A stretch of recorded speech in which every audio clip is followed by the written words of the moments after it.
Hello children, welcome to your EVS video class. Children, I am sure that you all are happy and healthy in your homes. Children, you know that in EVS we have completed chapter 1 to 4. Till chapter 4 we have completed explanation and exercises. Both we have done in online classes as well as in video classes. Children, do complete your work till chapter 4. I have started chapter 5 in since last two videos. I have started chapter 5, which is neighborhood services. I have introduced you this chapter and explained you some of the services. In today's video, I will be continuing the explanation of the chapter. You can have your books with you. You can open your books, or you can simply listen to what I am explaining. Because this is not a language class where you have to read the chapter by word along with the teacher. यहाँ पर मैं आपको chapter explain कर दूँगी और आप चाहें तो उसको बाद में पढ़ सकते हैं. आप सिर्फ एक्सप्लेनेशन सुन लीजिए जो मैं बता रही हूँ.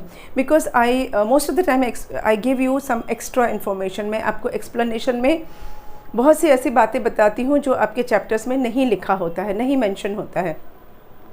तो ध्यान से सुना कीजिए. चिल्ड्रन, ये जो चैप्टर है नेबरहुड सर्विसेज, पहले हमने इसमें पढ़ा था कि नेबर्स किसको बोलते हैं. चिल्ड्रन, नेबर्स किसको बोलते हैं? The families that live near our house, है ना. The families that live near our house are our neighbours. जो हमारे घर के आस पड़ोस में जो घर होते हैं वो नेबर नहीं होते हैं, उसमें रहने वाले लोग हमारे नेबर्स होते हैं, the families. Okay, the families that live near our house are our neighbors. Then what is neighborhood? Neighborhood means the places, the facilities, the services that we get near our house. Those services, those places are called neighborhood. जो हमारे आस पड़ोस में जो बाकी buildings हैं, factories होंगी, जो भी प्लेसेस होंगे, जो हमारे लिए यूज़फुल हैं, जो हमारे लिए इम्पॉर्टेंट हैं, जिनकी सर्विसेज हमारे लिए यूज़फुल हैं, जो हमारी लाइफ को कंफर्टेबल बनाते हैं, जो हमारी लाइफ को इजी बनाते हैं, जो सर्विसेज, और वो हमारे घर के आसपास हमें अगर अवेलेबल है, they are called neighbourhood services. Okay. In the previous video I discussed with you market, then I think I discussed with you post office and clinic and hospital also I have discussed, isn't it? तो इतना शायद मैंने आपके साथ discuss कर लिया है. और पुलिस स्टेशन भी शायद डिस्कस किया है. Police station, yes, police station भी मैं डिस्कस कर चुकी हूँ आपके साथ. Because I do not go through book, मैंने बुक में देखा नहीं है. But yes, we have completed these things. We have completed market, then we have completed hospital and clinic, post office also we have completed, and police station ये भी हम complete कर चुके हैं. ठीक है. तो अब हम जो स्टार्ट करेंगे आज के वीडियो में. Can anybody guess आज क्या पढ़ने वाले हैं हम? आज क्या स्टार्ट करें? There are many services. चलिए आज हम स्टार्ट करेंगे फायर स्टेशन से. I don't know whether it is there in your chapter और not, but they are one of the important services. Whether they are in our neighbourhood और not, but at least there is one fire station in every city. हर शहर में एक fire station होता है ना. अगर आपको नहीं पता है तो मैं आपको बता रही हूँ कि हर शहर में एक फायर स्टेशन होता है.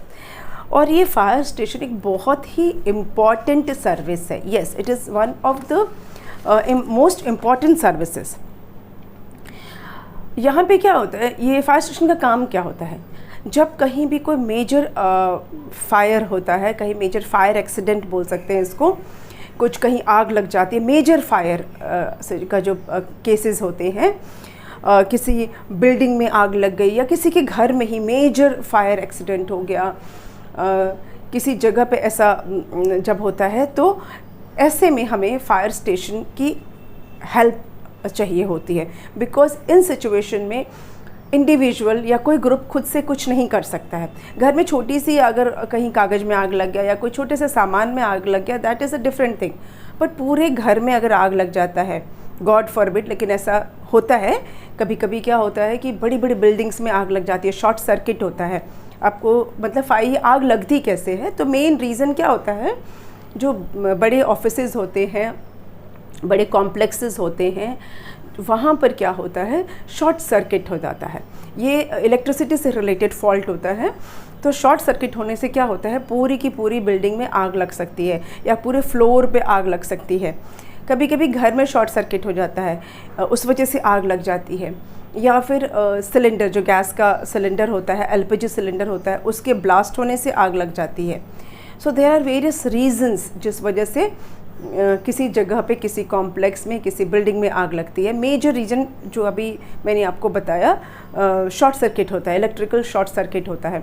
कभी कभी ऐसा होता है, कुछ कुछ फैक्ट्रीज़ होती हैं, कुछ कुछ ऐसे इंडस्ट्रीज़ होती हैं जहाँ पर ऐसा काम हो रहा होता है जिससे आग लग सकती है। जैसे कि कोई अगर फायर क्रैकर बनाने वाली फैक्ट्री है जहाँ पटाखे बनते हैं, तो वहाँ तो बहुत चांसेस होते हैं कि आग लगने के। मतलब जो बहुत सेंसिटिव टाइप का जहाँ पर काम हो रहा होता है, वहाँ पर भी आग लगने के बहुत सारे चांसेस होते हैं। कहीं कहीं पर जो इंडस्ट्रियल एरिया जिसको बोलते हैं, जहाँ पे इंडस्ट्रीज़ होते हैं, इंडस्ट्रियल एरिया होते हैं, वहाँ पर ऐसे चांसेस बहुत होते हैं कि आग लग जाती है। गर्मी में ये जो केसेस होते हैं बहुत ज़्यादा बढ़ जाते हैं, क्योंकि फ्रिक्शन होता है या कुछ ऐसा होता है कि कोई ऐसी सेंसिटिव चीज़ है जो बहुत जल्दी आग जिसमें लग सकती है। अगर उसमें थोड़ा सा भी एक्सीडेंटली थोड़ी सी भी आग लग गई तो पूरी बिल्डिंग में आग लगने के चांसेस होते हैं। वैसे तो सारे इंस्टीट्यूट, सारे बिल्डिंग्स, ये लोग अपने सेफ्टी मेजर्स रखते हैं, फायर एक्सटिंग्विशर्स वगैरह रखते हैं, आग बुझाने वाला जो होता है ना सिस्टम, वो रखते हैं, फायर एक्सटिंग्विशर्स रखते हैं। लेकिन जब मेजर फायर होता है, जब बहुत बड़े स्केल पे आग लग जाता है, तो फायर एक्सटिंग्विशर से भी काम नहीं होता है। ऐसे में हमें फायर स्टेशन की ज़रूरत पड़ती है। तो फायर स्टेशन में क्या होता है, फायर स्टेशन को जब हम कॉल करते हैं तो वो फायर को they come and they put off fire, वो आग को बुझाते हैं। तो अब आप सोचिएगा कि ये लोग कैसे आग को बुझा लेते हैं, इनके पास ऐसा क्या होता है कि ये लोग आग बुझा पाते हैं और हम लोग नहीं कर पाते हैं ऐसा। तो ये होता है कि फायर स्टेशन के पास ना फायर इंजन्स होते हैं। एक व्हीकल होती है, आपने देखा होगा, रेड कलर की होती है। और कहीं भी अगर आग का केस होता है, फायर का केस होता है, तो ये ना एक अलार्मिंग बेल बजाते हुए जाती है। ये जो फायर इंजन होता है ना, ये टन टन टन टन टन टन करके साउंड के साथ ये व्हीकल जाती है, रोड से अगर गुजर रही होती है। ये बताने के लिए जाती है कि कहीं पर बहुत बड़ी आग लगी है और प्लीज़ रोड वेकेट कर दो। मतलब उसको कहीं भी रुकना नहीं है, क्योंकि अगर फायर इंजन अगर रुकेगी ट्रैफिक में, तो जहाँ आग लगी है वहाँ पहुँचने में तो बहुत देर हो जाएगी ना। फिर अगर टाइम पे अगर हेल्प मिल जाए तो बहुतों की जान बचाई जा सकती है ना। अगर कोई भी हेल्प, कोई भी सर्विस अगर टाइम पे मिल जाती है तो हम बहुत सी चीज़ों को हम बचा सकते हैं, प्रॉपर्टीज़ बचा सकते हैं, लाइफ बचा सकते हैं। प्रॉपर्टी से ज़्यादा तो लाइफ की बात है कि अगर किसी को हेल्प, टाइमली हेल्प मिल जाए तो बहुत सारी लाइफ बच सकती है। तो इसीलिए जो फायर एक्सटिंग्विशर की जो व्हीकल होती है, फायर इंजन्स होते हैं, वो कहीं रुकते नहीं हैं, उनको रोका नहीं जाता है। वो अलार्म बेल बजाते हुए जाते हैं, टन टन टन टन बजाते हुए जाते हैं, which means vacate the road and they will not stop, they will have to, they must reach that place जहाँ पर आग लगी है, they must reach there on time. उनको टाइम पर पहुँचना बहुत ज़रूरी है, क्योंकि आग के केस में थोड़ी भी देर होने से कितने ज़्यादा नुकसान हो सकता है, स्पेशली ऑफ लाइफ, है ना। क्योंकि आग किसी का वेट नहीं करता है। Do you think fire wait करेगा कि अरे कोई चलो धीरे धीरे जलता हूँ मैं? ऐसा तो नहीं है ना। वो तो जितनी उसको हवा मिलेगी उतनी तेज़ तेज़ लपटें बढ़ती हैं। आपको पता है, अगर हवा तेज़ बहने लगती है तो आग और भड़कने लगती है और तेज़ हो जाती है। तो fire does not wait for anybody, वो तो स्पीड से। तो इसीलिए बिना टाइम वेस्ट किए फायर इंजन्स जो हैं वो उस स्पॉट पे पहुंचते हैं जहां पर आग लगी होती है। तो उनके पास ऐसा क्या होता है, तो दे हैव वाटर पाइप्स, जिसको होज बोलते हैं। ऐसा मोटा सा पाइप होता है, बहुत हैवी होता है, हम अगर चाहें तो नहीं अकेले उठा सकते हैं। आपने भी अगर कभी देखा होगा पिक्चर में, मूवी में, तो 2-3 लोग मिल के उठाते हैं उसको। थोड़ा भारी सा होता है, उसको पकड़, लंबा सा होता है ना, it's a long water pipe, okay उसको ऐसे फिर रोल कर कॉयल करके रखा जाता है फायर इंजन में, क्योंकि बहुत लंबा होता है, क्योंकि कितनी दूर आपको पाइप की ज़रूरत पड़ेगी यू डोंट नो, कि जिस जगह पे आग लगी है वहाँ पे कितनी दूर उन्हें पाइप को खींच के ले जाना पड़े। तो usually it is a long pipe, एक लंबी सी पाइप होती है जिसे बोलते हैं होज। तो वो पाइप से क्या करते हैं, पानी डालते हैं, आग जहाँ लगी होती है वहाँ पानी डाला जाता है और बहुत फोर्स के साथ पानी जाए। ऐसा नहीं कि जैसे आपके नल में पानी आ रहा है, no it's not that. Tap में जैसे पानी आता है वैसे पानी नहीं निकलता है, बहुत फोर्स के साथ तो खूब सारा पानी जो होता है वो उस होज में से निकलता है विद फोर्स, ताकि आग जल्दी से बुझ जाए। फिर उनके पास होते हैं हाई लेडर्स, ऊंचे ऊंचे उनके पास सीढ़ियाँ होती हैं, लॉन्ग लेडर्स होते हैं। वो जो अगर कोई बहुत मल्टी स्टोरी बिल्डिंग है जहाँ पे आग लगी है और किसी टॉप फ्लोर पे आग लगी है तो वहाँ कैसे जाएंगे, तो इसके लिए लॉन्ग लेडर्स होते हैं। वो लॉन्ग लेडर्स को फिर बिल्डिंग के साथ लगाया जाता है और उस लेडर्स को लगा के फिर करते क्या है, कौन जाता है ऊपर, फायरमैन। यस, जो फायरमैन होते हैं they are very brave person. वो क्या करते हैं, वो ही जो है ये सारा अपनी लाइफ को रिस्क में डाल के, क्योंकि उनकी जान को भी तो खतरा है ना। फायर तो किसी का फ्रेंड नहीं है कि चलो उसको जलाऊंगा और इसको नहीं जलाऊंगा, ऐसा तो नहीं है ना। फायर तो किसी का फ्रेंड नहीं है। तो जो फायरमैन होते हैं वो अपनी लाइफ को रिस्क में डालकर, अपनी लाइफ को खतरे में डालकर वो बचाते हैं। वो उस लेडर पे चढ़ते हैं और जहाँ आग लगी होती है वहाँ चेक करते कि कोई मतलब वहाँ के लोग कैसे हैं, किसको कितनी हेल्प चाहिए। और फिर वो अगर कोई वहाँ फंसा होता है बाय एक्सीडेंटली, अगर लोगों ने रूम, अगर वो जगह वेकेट कर दी है तब तो अच्छी बात है, जगह खाली हो गई है तो अच्छी बात है। लेकिन अगर जगह खाली नहीं हुई, कोई अंदर फंसा हुआ है तो उसको वो निकालते भी हैं। यस, अगर कोई फंस गया है आग में तो उसको वहाँ से निकालने का भी काम फायरमैन करते हैं और सेफली कोशिश करते हैं कि सेफली बचाया जा सके। तो वो लेडर से चढ़ के ऊपर जाते हैं और ऑफ कोर्स वो आग भी बुझाने का काम करते हैं। तो दीज फायरमैन्स, जो services of fireman is really very important.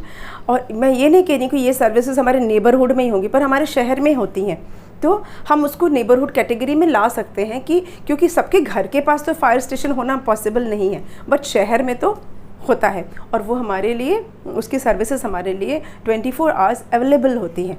ठीक है, तो ये एक इम्पॉर्टेंट सर्विस है और इसके बारे में मैं आपको लिख देती हूँ। Let me right. ये मैंने एक्सप्लेन कर दिया क्योंकि लिखते समय फिर एक्सप्लेनेशन पॉसिबल नहीं होता है ठीक से।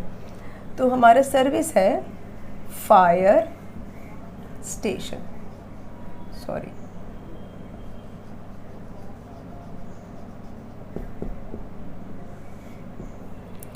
so right कि there is a fire station in every city. There is a fire station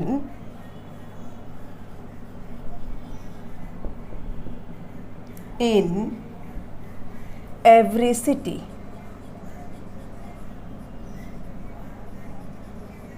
Okay? When क्या काम करते हैं वो सुन लीजिए। When there is major fire, bracket में लिख देती हूँ एक्सीडेंट फायर, क्योंकि जानबूझ के तो कोई आग लगाएगा नहीं। Major fire we call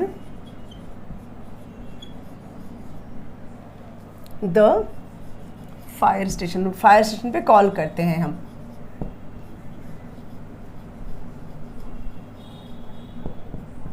we call the fire station, जब कहीं मेजर फायर एक्सीडेंट होता है then we call fire station. ठीक है, किस लिए? To put off the fire, ताकि वो आग को बुझा सके। ठीक है, उनके पास क्या होता है, the fire station has fire engine,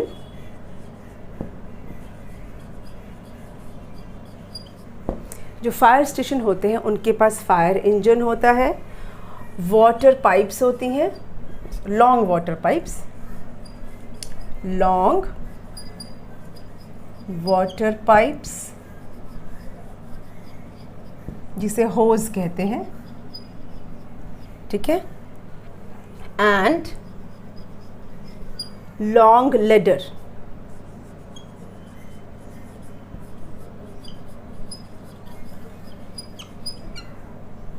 ठीक है। जो फायरमैन होते हैं, दे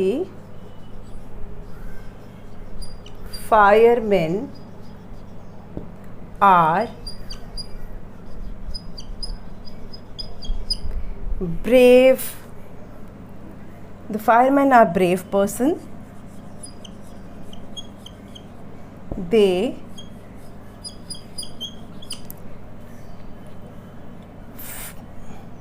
start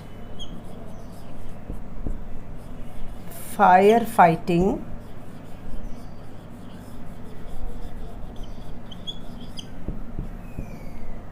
using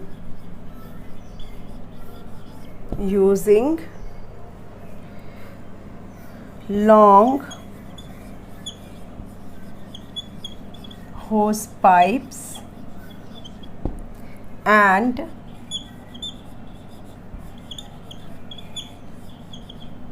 high ladders, okay.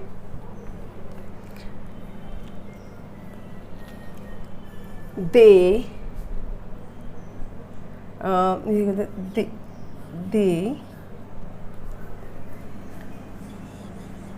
Fire brigade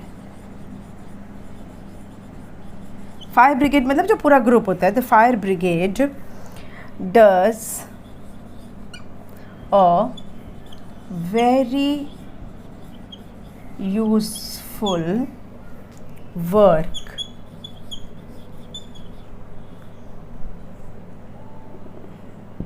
it saves the, I hope ये फ्रेम में आ रहा है, yes, it saves the lives and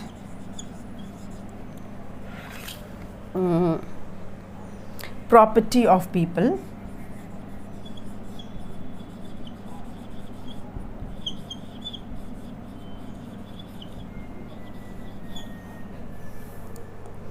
by putting, they save, not it save, they save, we are talking about person, है ना, they save by putting their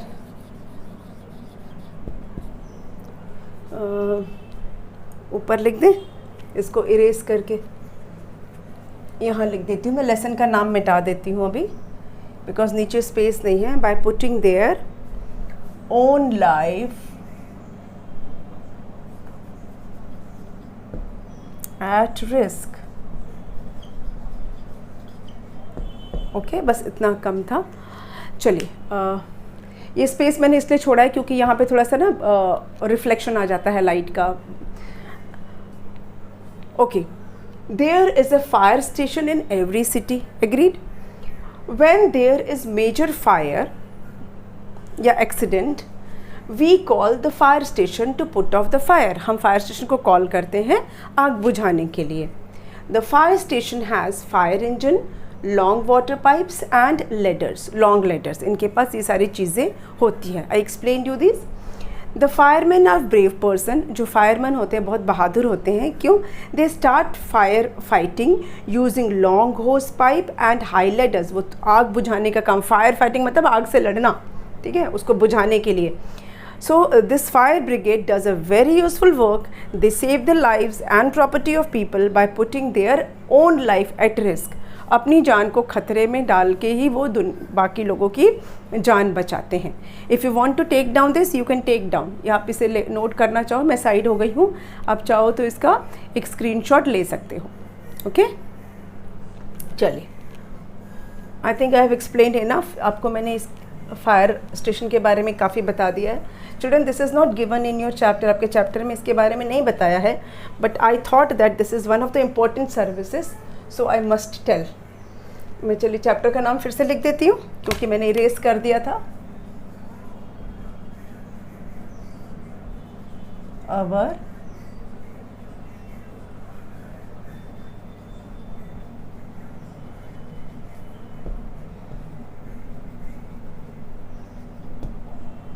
okay, next हम बात करते हैं बैंक की। अब ये तो बहुत फेमिलियर है आपके लिए ये सर्विस। हर लोकेलिटी में एक बैंक होता है, हर लोकेलिटी के पास बैंक होता है ना, बैंक का ब्रांच होता है। ज़रूरी नहीं है कि हेड ऑफिस ही हो, लेकिन बैंक का ब्रांच ऑफ बैंक मतलब उस बैंक से रिलेटेड रहता है, मेन हेड ऑफिस से रिलेटेड होता है। जैसे आपके जो 39 GTC में है ना, वहाँ भी SBI का ब्रांच है, स्टेट बैंक ऑफ इंडिया का ब्रांच है, फिर बैंक ऑफ बड़ौदा है, बैंक ऑफ इलाहाबाद है, पंजाब बैंक है, पंजाब एंड सिंध बैंक है, and there are many banks, ठीक है, बहुत सारे बैंक है, देना बैंक, लेना बैंक, ICICI बैंक, तो ऐसे बहुत सारे बैंक्स हैं इंडिया में। ये बैंक का क्या काम है, क्या क्या सर्विस हमें मिलती है बैंक से, what is the use of the bank. सबसे कॉमन है कि बैंक में हम अपने अमाउंट, अपना मनी डिपॉजिट करते हैं। नॉट ओनली मनी, अपनी वैल्यूएबल्स भी डिपॉजिट करते हैं। वैल्यूएबल्स मतलब अपने घर की कोई कीमती चीज़, ऐसे नहीं कि अपना घर का कोई बहुत कीमती सा सामान जाके रखा रहे। वैल्यूएबल्स मतलब हमारी ज्वेलरी, चाहे वो गोल्ड हो, डायमंड हो या दूसरे किसी प्रेशियस मेटल से बनी हुई हो, तो हम अपने गोल्ड, सिंपली गोल्ड या ज्वेलरीज, जो प्रेशियस ज्वेलरीज होती हैं वो भी हम बैंक में रख सकते हैं। यस, आपको शायद ये बात नहीं पता होगी, तो आप अभी जान लीजिए कि जो गोल्ड है या कोई भी प्रेशियस ज्वेलरी है वो हम बैंक में सेफ़ रख सकते हैं। बैंक जो है वो उसकी सेफ्टी की जिम्मेदारी लेते हैं। Bank take care of our valuables, पर वो फ्री में नहीं करते हैं। आपको लग रहा है कि कोई भी जाके वहाँ रख सकता है, no, they charge for it, वो उसका कुछ फ़ीस लेते हैं, बट ऑफ कोर्स वो सेफ्टी भी तो दे रहे हैं ना हमें, हमारे वैल्यूएबल्स को सेफ भी तो रख रहे हैं। घर में रहेगा तो हो सकता है कोई चोरी वोरी का डर रहता है ना, कोई कहीं बाहर गया, किसी आउट ऑफ स्टेशन गया किसी काम से और घर में ताला लगा के गया और चोर आए, उन्होंने अलमीरा खोल के सारा निकाल लिया। ये डर हमेशा रहता है ना, कोई कहीं बाहर जाता है, आउट ऑफ स्टेशन जाता है, तो ये डर हमेशा रहता है कि कोई चोर घर में आकर चोरी कर सकता है। तो घर में कोई चोर आएगा तो वो आपकी अलमीरा या आपका बेड या आपका टीवी, फ्रिज नहीं लेकर जाएगा, वो वैल्यूएबल्स के लिए आते हैं, है ना। तो इसलिए बैंक में हम अपने वैल्यूएबल्स रखेंगे तो वहाँ पे वो सेफ़ रहते हैं, ठीक है, लॉकर्स में रहते हैं। और मनी तो हम डिपॉजिट करते हैं, अपना जो मनी है वो भी हम वहाँ पे सेव करते हैं, सेविंग्स में डालते हैं। जो बैंक्स होते हैं वो कई तरह की हमें सेविंग फैसिलिटी देते हैं, वहाँ पर कई तरह की सेविंग स्कीम्स होती हैं जिसमें आप जो भी लोग हैं वो अपना पैसा सेव कर सकते हैं। फ़िक्स डिपॉजिट्स होते हैं, रिकरिंग डिपॉजिट्स होते हैं, बहुत तरह की स्कीम्स होती हैं। हमें उसके बारे में नहीं जानना है, हमें सिर्फ ये जानना है कि बैंक से हमें क्या फैसिलिटी मिलती है, हमारे पैसों को और हमारे वैल्यूएबल्स को सेफ़ रखता है, ठीक है। और अभी क्या है, जो लोग वर्क करते हैं, जो लोग जॉब करते हैं, उनकी सैलरीज़ भी अब बैंक में ही जाती है। ज़्यादातर कंपनीज़ का यही है कि सैलरी को बैंक में भेज देते हैं, instead of giving cash to their employees. अपने यहाँ काम करने वाले को कैश वो सैलरी नहीं देकर उनके अकाउंट में दे देते हैं। तो वो अकाउंट कहाँ होता है, बैंक में होता है। बैंक में अकाउंट्स होते हैं, ठीक है। बैंक में ऐसे ही नहीं कि मैं गई और पैसा बोलो मेरा पैसा रख लो और वो मेरा पैसा जमा कर देते हैं, या आप गए ये लीजिए हमारा पैसा जमा कर लीजिए तो वो पैसा जमा कर लेंगे, ऐसा नहीं होता है। बैंक में अकाउंट ओपन करना पड़ता है। तो जिसका बैंक में अकाउंट होगा वो उस बैंक में अपना मनी या जो भी सेविंग्स है वो कर सकता है, ठीक है। तो जिस अपनी चॉइस के अकॉर्डिंग सब अपने किसी न किसी बैंक में अपना अकाउंट ओपन करते हैं ताकि वो अपने सेविंग्स कर सकें, या उनकी सैलरी बैंक के अकाउंट में जाए, उनके बैंक के अकाउंट में जाए। ये अभी जो सैलरी वाला है ये अभी सारे कंपनीज, सारे इंस्टीट्यूशंस ऐसा करते हैं कि अपने यहाँ, उनके यहाँ जो लोग काम करते हैं, जो भी उनके एम्प्लॉयज़ होते हैं, उनकी जो पेमेंट है, उनकी जो सैलरी है वो सीधा उनके अकाउंट में डालते हैं, बैंक अकाउंट में डाल देते हैं। ठीक है, तो ये फैसिलिटी भी बैंक से मिल रही है। जैसा मैंने आपको बताया, बहुत सारे सेविंग स्कीम्स भी हैं। और अभी आप नए नए टर्म्स आपने अपने घर में सुना होगा बड़ों को बोलते हुए, net banking.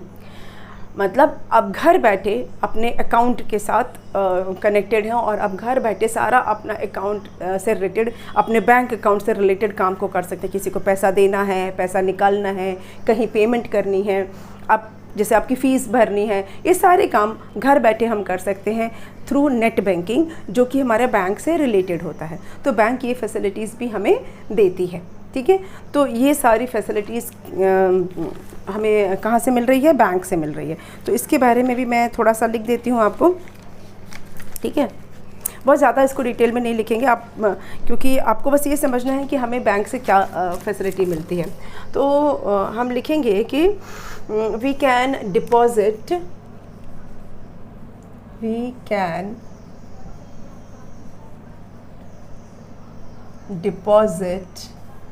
our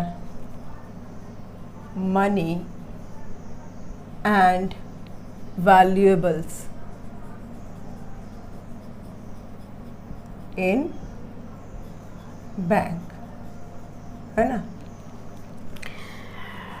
bank keep it safe for us. Banks keep them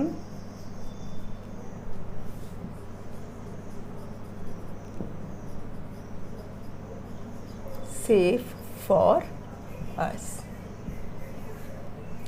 Banks also provide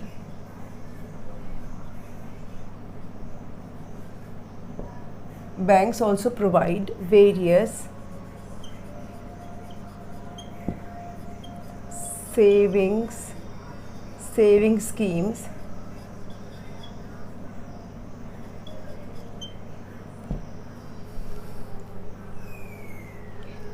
बहुत सारे सेविंग स्कीम्स भी हमें बैंक से मिलती हैं।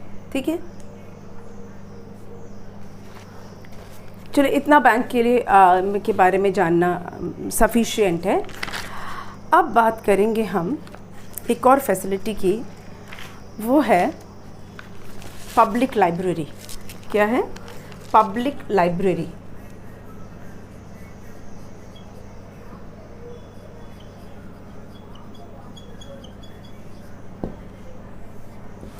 चिल्ड्रन, लाइब्रेरी तो आपको पता ही है ना, आपके स्कूल में भी लाइब्रेरी है। इस टॉपिक पे मैं पहले भी बात कर चुकी हूँ आपसे इंग्लिश के क्लास में, है ना। इंग्लिश की क्लास में मैंने आपको बताया हुआ है लाइब्रेरी क्या होती है, और आपके स्कूल की लाइब्रेरी के बारे में भी मैंने डिस्कस किया है। लेकिन यहाँ पे हम स्कूल लाइब्रेरी की बात नहीं कर रहे हैं, हम पब्लिक लाइब्रेरी की बात कर रहे हैं। पब्लिक लाइब्रेरी क्या होता है? मैक्सिमम लोकेलिटीज़ में, मैक्सिमम एरियाज़ में एक पब्लिक लाइब्रेरी होती है। लाइब्रेरी तो पता है, library is a place where you will find many books, जहाँ पे आपको बहुत सारी बुक्स मिल जाती है। तो we can become the member of a library. हम लाइब्रेरी का मेंबर बन सकते हैं। ऐसे तो लाइब्रेरी में जाके आप बुक्स नहीं पढ़ोगे, आपको मेंबर बनना पड़ता है। ठीक है, स्कूल की लाइब्रेरी में आप ऑटोमेटिकली लाइब्रेरी के मेंबर बन जाते हैं वंस यू टेक एडमिशन। जब आप स्कूल में एडमिशन लेते हैं वैसे ही आप लाइब्रेरी के मेंबर बन जाते हैं। लेकिन पब्लिक लाइब्रेरी में आपको मेंबरशिप लेनी पड़ती है, आपको मेंबर बनना पड़ता है। एक बार मेंबर बन गए तो you can borrow book, you can issue book. वहाँ पे बुक लेने को कहते हैं इशू कराना, बोरो नहीं करते हैं। मतलब मैंने आप वो बोरो इसलिए किया, लेने के लिए। जनरली वर्ड होता है यूज़ इशू। तो लाइब्रेरी से आप बुक इशू करा सकते हैं अगर आप वहाँ के मेंबर बन जाते हैं। वहाँ पे एक पर्सन होता है जिसे हम कहते हैं लाइब्रेरियन। ठीक है, मैं बार बार बैंक बोल रही हूँ बिकॉज इससे पहले भी बैंक बताया था ना, इसलिए। लाइब्रेरी में एक पर्सन होता है जिसको बोलते हैं लाइब्रेरियन। वो क्या करता है, उसने सारी बुक्स तो नहीं पढ़ी है लाइब्रेरी की, लेकिन he knows how to keep the books properly. किस बुक को कहाँ रखना है, कैसे रखना है, and that person helps you in choosing book. अगर आपको कोई पर्टिकुलर बुक चाहिए तो ही हेल्प्स यू कि कहाँ पे वो बुक मिलेगी, किस राइटर की बुक उस टॉपिक पर अच्छी है। वो आपको उस शेल्फ पर, उस एरिया में ले जा सकता है जहाँ पे आपको वो आपके रिक्वायरमेंट के अकॉर्डिंग आपको बुक मिल जाएगी, या हो सकता है वो आपके लिए बुक निकाल कर भी दे दें। ठीक है, so the librarian helps you in choosing the book. तो ये हुआ लाइब्रेरी के बारे में। आपके शहर में भी है, पब्लिक लाइब्रेरीज़ हैं, बहुत जगह पे पब्लिक लाइब्रेरीज़ हैं। तो ये फैसिलिटी भी उन लोगों के लिए बहुत अच्छी है जिनको पढ़ने का बहुत शौक़ है, जिनको रीडिंग का शौक़ है, स्टोरी बुक्स का, नॉवेल्स का या मैगज़ीन जो भी पढ़ने का शौक़ है, या कुछ लोग अपने जो पढ़ाई कर रहे होते हैं उनको एक्स्ट्रा रीडिंग मटेरियल चाहिए, एक्स्ट्रा बुक्स चाहिए पढ़ने के लिए, और बुक्स जो बहुत महंगी होती है, हर कोई नहीं खरीदना अफोर्ड कर सकता, तो वो लाइब्रेरी में जाके पढ़ सकता है, क्योंकि लाइब्रेरी में सब तरह की बुक्स होती हैं, वहाँ पे कॉस्टली बुक्स भी होती हैं जो हम जनरली नहीं खरीद सकते, तो वहाँ जाके पढ़ सकते हैं, या वहाँ से इशू करा सकते हैं फॉर अ वीक, एक वीक के लिए घर में ले आए, जो उसमें इंपॉर्टेंट चीज़ें हमें देखनी है देख के वापस रिटर्न कर सकते हैं, है ना। तो वहाँ पे हमें वैरायटी भी बहुत मिल जाएगी बुक की। इंस्टेड ऑफ परचेजिंग बुक, हमें वहाँ पे बहुत सारे बुक्स मिल जाएंगे जहाँ से हमें अपने लिए हमें क्या चाहिए वो हमें मिल जाएगा, हमें क्या पढ़ना है उस तरह का हमें बहुत सारी चीज़ें इसमें मिल जाएंगी। चिल्ड्रन, ये जो पब्लिक लाइब्रेरी है इसका रिटन जो कंटेंट है वो मैं आपको अगले वीडियो में दूंगी। अभी मैंने आपको समझा दिया है पब्लिक लाइब्रेरी का जो रिटन पार्ट है, that I will give you in the next video. और हमें अभी और बहुत सारे सर्विसेज को डिस्कस करना है, क्योंकि आपकी बुक में बहुत ज़्यादा नहीं दिया हुआ है। उसमें बस स्टैंड दिया है, दैन प्लेसेस ऑफ वर्शिप दिया है, बस इतना ही 2-4 स्कूल्स दिए हैं। पर हमें अभी क्या क्या डिस्कस करना है? स्कूल डिस्कस करना है, प्लेसेस ऑफ वर्शिप डिस्कस करना है, फार्मेसी डिस्कस करना है, देन बस स्टैंड डिस्कस करना है। There are many other neighbourhood services that are still to be discussed. ये जो मैंने आज आपको समझाया वो आप नोट कर लीजिए, ठीक है, और इसी को हम कंटिन्यू करेंगे अपने नेक्स्ट वीडियो में। Thank you.